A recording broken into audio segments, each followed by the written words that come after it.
আমাদের দেশের মানুষ লোকাল বাসে বেশি চড়ে, তো বাসে দাঁড়ায় থাকে, মাহফিলে এসে দাঁড়ায় থাকে। এই জন্য শেষ পর্যন্ত আওয়াজ দিতে হবে সিংহের মতো। পারবেন? সামনে থেকে, বামে থেকে, ডানে থেকে, বায়ে থেকে সবাই মিলে আওয়াজ দিয়া লিল্লাহে তাকবীর। পিছনের ভাইরা বলতেছে কি লিল্লাহে তাকবীর, আওয়াজ দিয়ে নারায়ে তাকবীর। আল্লাহ পাক আজকের মজমা কবুল করুক, বলেন আমিন। আমি আপনাদের সামনে একটি আয়াতে কারিমা তেলাওয়াত করেছি, উপস্থিত কিছু কথা এটার উপরে ভিত্তি করে বলবো ইনশাআল্লাহ। আমরা যে কাজটা করতেছি, এখানে বসছি আমরা, এটা কি গুনাহের কাজ? কি কাজ? সওয়াবের কাজ। এটাকে কি বলে? নেক কাজ বলে। কি বলে? নেক কাজ। যারা মাহফিলে আসার সময় নিজের বন্ধুকে ডেকে নিয়ে আসছে, ওটাও নেক কাজ করছে। আসার পথে কেউ একজনকে সালাম দিয়েছে, ওইটাও কি কাজ? নেক কাজ। কাজ দুইটা, হয়তো নেক না তো বদ। মানুষ নেক কাজ করবে না তো বদ কাজ করবে। ফারিকুন ফিল জান্নাহ ওয়া ফারিকুন ফিস সাঈর। হয়তো দা জান্নাতি হবে না তো জাহান্নামী হবে, রাস্তা তো দুইটাই। এখন আল্লাহ পাক রব্বুল আলামিন ওয়াদা করলেন, কোন ঈমানদার মুমিন যদি আল্লাহ পাক রব্বুল আলামিনের দুনিয়ায় নেক কাজ করে যায়, তাহলে আল্লাহ পাক রব্বুল আলামিন দুনিয়ার থেকে যাওয়ার পরে তার জন্য সর্বোচ্চ জান্নাত, জান্নাতুল ফিরদাউস রাখছেন। হুজুরে জান্নাতের কথা আলোচনা করে গেছেন 10টা। কয়টা? 10টা। একটা ইমানদারকে মিনিমাম 10টা জান্নাত আল্লাহ দান করবেন, বা 10 দুনিয়ার সমান জান্নাত দান করবেন। প্রত্যেকটা মানুষের জন্যই জান্নাত ফিট আছে একটা করে। আবু জাহেলের জন্য একটা জান্নাত ছিল, আবু লাহাবের জন্য একটা জান্নাত ছিল, যত আছে সব ইহুদি নাসারাদের জন্য এক একটা করে জান্নাত আছে। এখন ইহুদি নাসারা তো জান্নাতে যাবে না, আল্লাহ পাক তো এটা মুমিনদের জন্য, মুত্তাকিদের জন্য বানাইছেন, তো তাদের জান্নাত যাবে বলি। আপনি আমি যারা আছি আমাদের মতো ইমানদার, আল্লাহ আমাদেরকে ওগুলা ভাগ ভাগ করে দিয়ে দিবেন, ভাগ করে দিয়ে দিবেন। বাচ্চে এগুলা তোমরা নিয়ে যাও যাও। এখন ওইটা পাওয়ার জন্য শর্ত দুইটা। আল্লাহ পাক বলেন, 1 নাম্বার হচ্ছে ঈমান। 1 নাম্বার কি? 2 নাম্বার হচ্ছে নেক আমল। ঈমান তো আলহামদুলিল্লাহ আমাদের সবারই আছে, আছে না আপনাদের? আমরা ঈমানদার। আল্লাহ পাক সব নবীর উম্মতদেরকে যখন ডেকেছেন, তখন আল্লাহ পাক মিসকিন, নাস, ফকির বিভিন্ন নামে ডেকেছেন। কিন্তু শুধুমাত্র মুহাম্মদুর রাসূলুল্লাহ সাল্লাল্লাহু আলাইহি ওয়াসাল্লামের উম্মত হওয়ার কারণে আমাদেরকে আল্লাহ পাক মুমিন বলে ডেকেছেন। সুবহানাল্লাহ, মুমিন বলে ডেকেছেন। ইয়া আইয়ুহাল্লাযীনা আমানু, হে মুমিনের দল, মুমিন বলে আল্লাহ ডেকেছেন। এই ডাকটা আল্লাহ পাকের ডাক, মজার ডাক, দামি ডাক। যদিও আমরা এই ডাকের মর্ম বুঝি না এবং এই ডাকের ইজ্জত রাখতে পারি না। যদি এই ডাকের ইজ্জত রাখতাম, তাহলে এদেশের চাঁদাবাজ, ধোকাবাজ, দুর্নীতি, সুদ, ঘুষ, ধর্ষক এগুলো হতো না। যদি নামের ইজ্জত রাখতাম। হ্যাঁ, বাপের ইজ্জত ডুবাইলি রে, আর আমরা আমাদের নবীর ইজ্জত ডুবাই দিতেছি। আমরা আমাদের রাসূলের ইজ্জত রাখতেছি না রাসূলের উম্মত হওয়ার পরেও, অথচ আমরা মুসলমান দাবি করি, ঈমান দাবি করি, আমরা ইসলামের ইজ্জত রাখি নাই। আগে মানুষ মুসলমানদের আখলাক দেখে মুসলমান হইতো, আর এখন আমাদের আখলাক দেখে আরো বেঈমান হয়। এ হলো আমাদের ঈমানের হাল। দাবি করি নামে মুসলমান, কিন্তু একজনও কামের মুসলমান না, সব মুসলমান নামে, বাকি সব ভণ্ড। কথা বলেন ঠিক কিনা? তুমি রমজান এলে রাখো না রোজা, দিনকে করো আঘাত, পয়সা কড়ির নেই তো অভাব, দাও না তো যাকাত। ইমানদারির বড়াই করো, নেই তোমার ঈমান, তুমি ইমানদারির বড়াই করো, নেই তোমার ঈমান, তুমি কেমন মুসলমান, তুমি নামাজের সাথে নাই পরিচয়, মানো না কোরআন, নামাজের সাথে নাই পরিচয়, মানো না কোরআন, তুমি কেমন মুসলমান, তুমি নবীর উম্মত দাবি করো, সুন্নাহ মানো না, নবীর অপমানে তোমার হৃদয় কাঁদে না।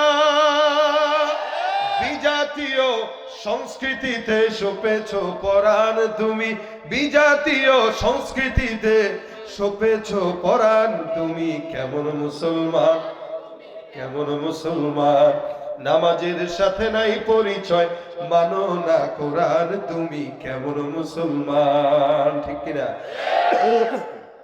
মুসলমান নামে আছি, কামে নাই। যার কারণে ফজরের নামাজে আমাদের মসজিদে, দেশে মসজিদের দিকে তাকাইলে দেখবেন এক কাতারও ঠিক মতো ভরে না, 5 জন হয়, 6-7 জন হয়। তাও যারা পড়ে এরা অধিকাংশই মুরব্বী, জওয়ানরা ফজর পড়তে চায় না, প্রয়োজনই মনে করে না। কিন্তু জুমার দিন মসজিদের দিকে তাকাইলে মনে হয় মসজিদে এদেশে ইমানদার সব ভরা, কোনো বেঈমান নাই। কারণ 5 তলা মসজিদ পর্যন্ত জুমার দিনে ভরপুর, আর ফজরের নামাজে মসজিদ খালি, খুঁজাও মুসল্লি পাওয়া যায়।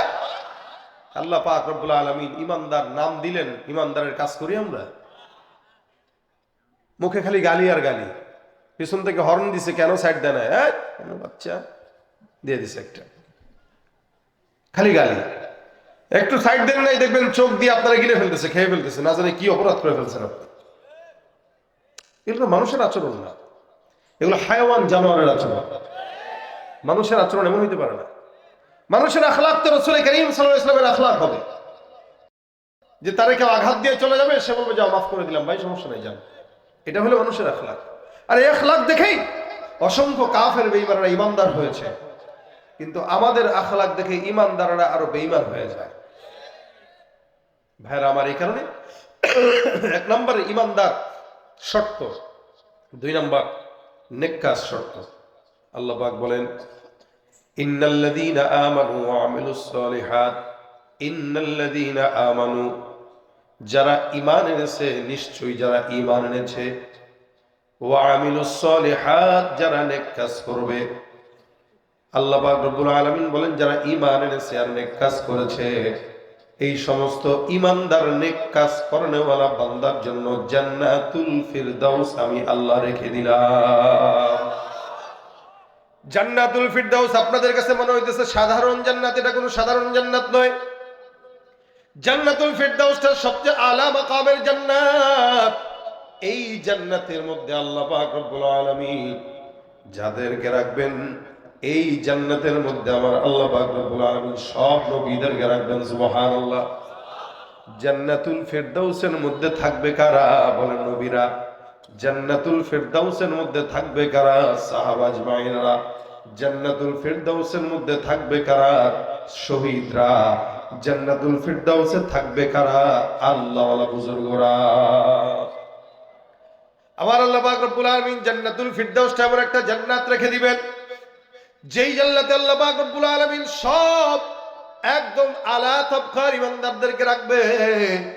এখানে আল্লাহ পাক রব্বুল আলামিন কোন নরমাল ইমানদারদেরকে রাখবেন না, এখানে যারা থাকবে তারা হলো অনেক উঁচু মর্যাদা ইমানদার। এ মুসলমান, কারণ এই জান্নাতের ভিতরে থাকবে নবীরা। আমাদের বাংলাদেশে গুলশান, বনানী, ধানমন্ডির ভিতরে থাকে এদেশের এমপি মন্ত্রীরা, যার কারণে ওই সমস্ত জায়গায় কিন্তু আপনার মতো আমার মতো সাধারণ মানুষ থাকতে পারে না, যেতেও পারে না। ওই জায়গায় যারা থাকে তাদের মিনিমাম মাসের বাসা ভাড়াটার দাম আছে 1.5 থেকে 2 লক্ষ টাকা বাসা ভাড়া। ওখানে সাধারণ মানুষ যাওয়ার মতো ক্ষমতা নাই। ওখানে যারা থাকে তারা তাদের সমপর্যায়ের লোক থাকে, অথচ গোটা বাংলাদেশেই কিন্তু আমরা বসবাস করতে পারি, কিন্তু তাদের জায়গায় থাকতে গেলে তাদের মতো করে হয়ে যাওয়া লাগে।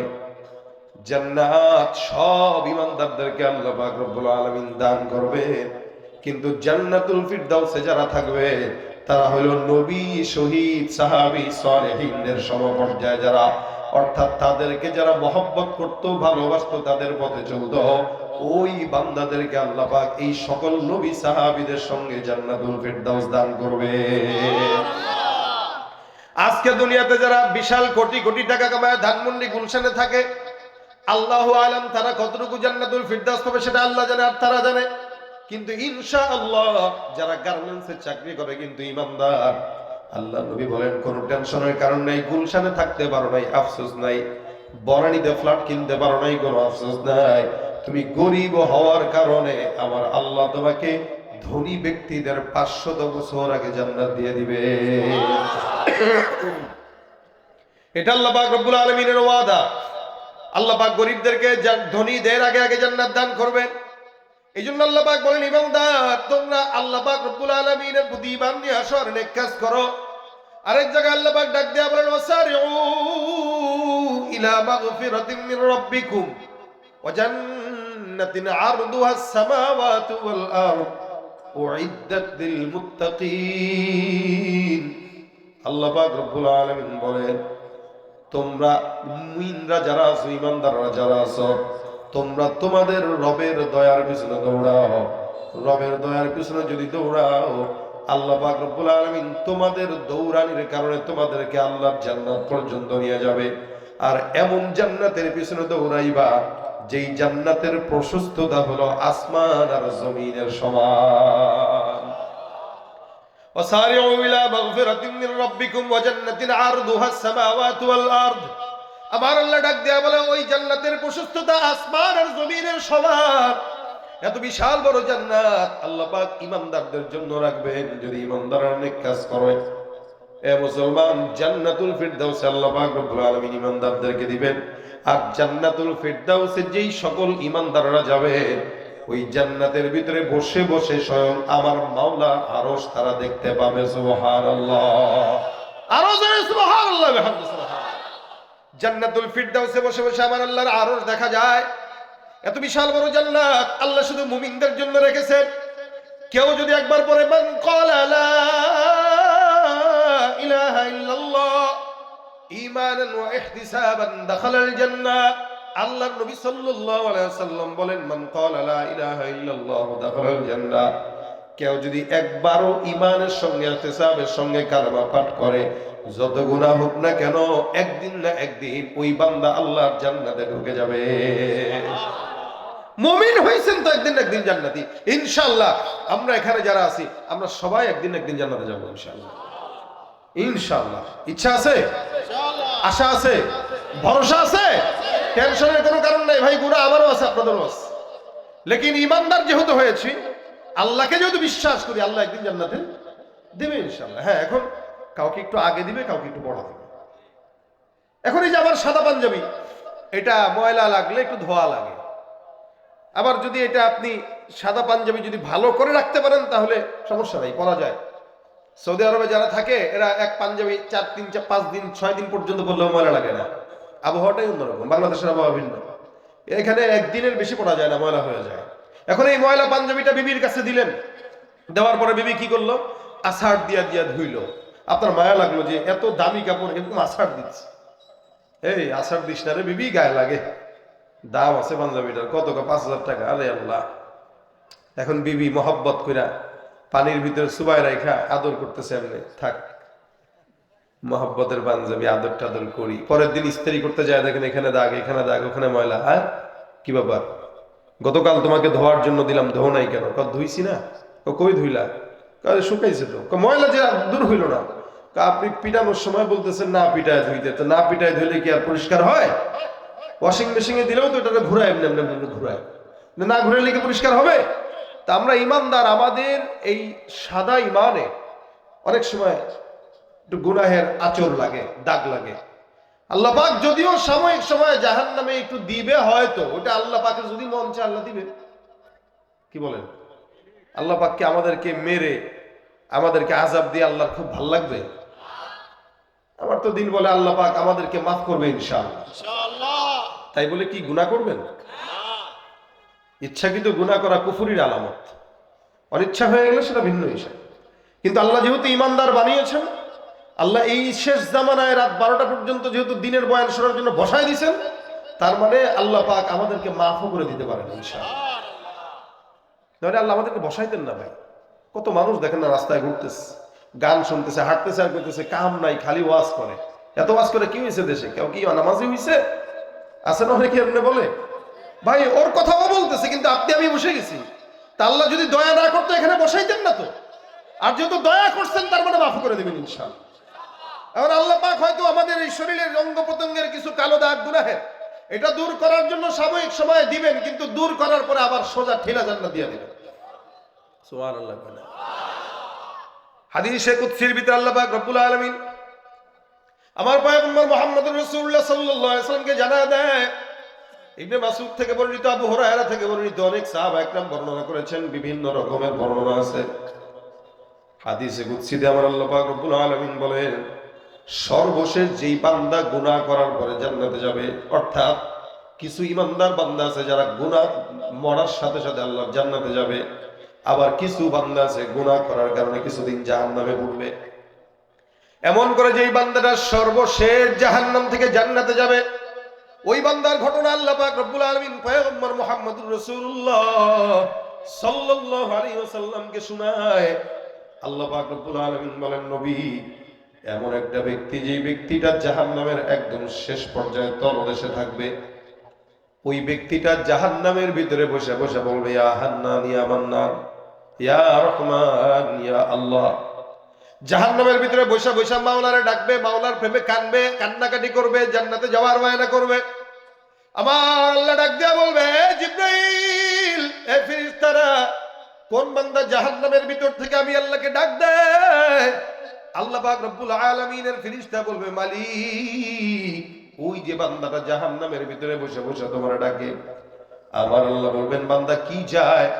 আল্লাহর ফেরেশতারা বান্দাকে আল্লাহকে ডাক দেয়া বলবে, মালিক, এই বান্দাটা জাহান্নামের দিকে যেহেতু আছে, বান্দা চায়, বান্দা ওই জায়গায় বসে বসে ওই যে একটা গাছ দেখতেছে।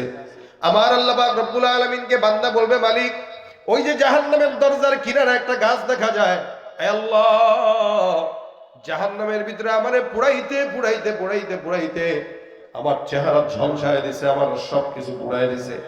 হে আল্লাহ, ওই যে গাছ দেখা যায়, দয়া করে তুমি আমার মতো নাখান্দা বান্দাকে এখান থেকে উঠাইয়া জাহান্নামের দরজার কিনারায় গাছে একটু নিয়ে রেখে দাও। আমার আল্লাহ ডাক দেয়া বলবে, ঠিক আছে, তোমার আবদার পূরণ হবে, তবে ওয়াদা করবা, তুমি যে আবদারটা করছো ওখান থেকে সরায় ওই গাছের কিনারায় নেওয়া লাগবে। তুমি বলো, এরপরে